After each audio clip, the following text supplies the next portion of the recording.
Introduction / and welcome to a new episode of our YouTube channel, where today we'll be discussing the dangerous parlor game of public speculation about a war over Taiwan and the warning by Australia's Foreign Affairs Minister, Penny Wong. The current heightened tensions in the Indo-Pacific region have fueled speculation and discussions over potential scenarios between the United States and China. On Monday, the Australian Foreign Affairs Minister, Penny Wong, has warned politicians and media against playing the most dangerous of parlor games in engaging in this frenzied speculation of a potential war over Taiwan. Wong said such a conflict would be catastrophic for all, and there would be no real winners.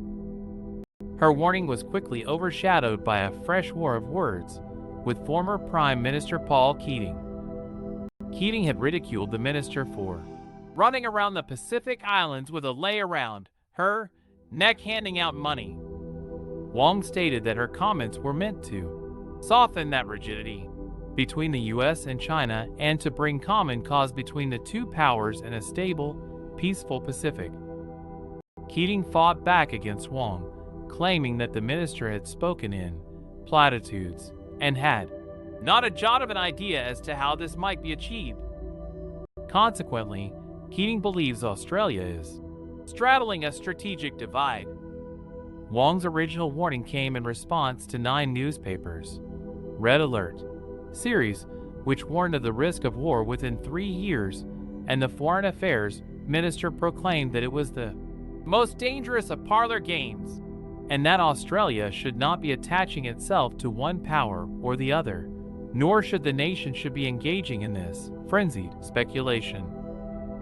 She stated that Australia should be lowering the heat of any potential conflict while increasing the pressure on others to do the same.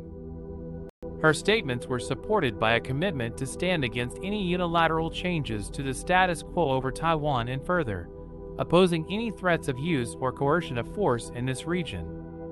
On top of this, Wong mentioned that there would be those who have the view that we should attach ourselves to what they anticipate will be a hegemonic China, criticizing those who have adopted such an attitude in our nation's past, such as Robert Menzies and John Howard. China has not ruled out the use of force in taking Taiwan, a self-governed democracy of 24 million people that Beijing claims as a wayward province. This fear was reinforced by Chinese military drills near Taiwan earlier this month as a stern warning in response to Taiwan's President Tsai Ing-wen's visit to the United States and the meeting with House Speaker Kevin McCarthy. Wong has also addressed Australia's role in the Treaty on the Prohibition of Nuclear Weapons (TPNW). Despite Australia having commitments to work towards this legislated treaty, the nation is still dependent on the United States and its assurance that the submarines that will visit Australia on increased rotations from 2027 will be conventionally armed so as not to continue an arms race in the Indo-Pacific region.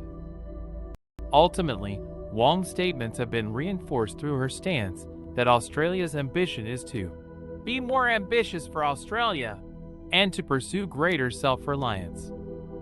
This brings us back to the need to exercise our agency to avert war, maintain peace, and to accept the catastrophic consequences of a potential war over Taiwan. Conclusion: thanks for joining us today in our discussion over Penny Wong's stern warning to politicians and media against engaging in the most dangerous of parlor games and the fear of a war over Taiwan that could have devastating consequences for all.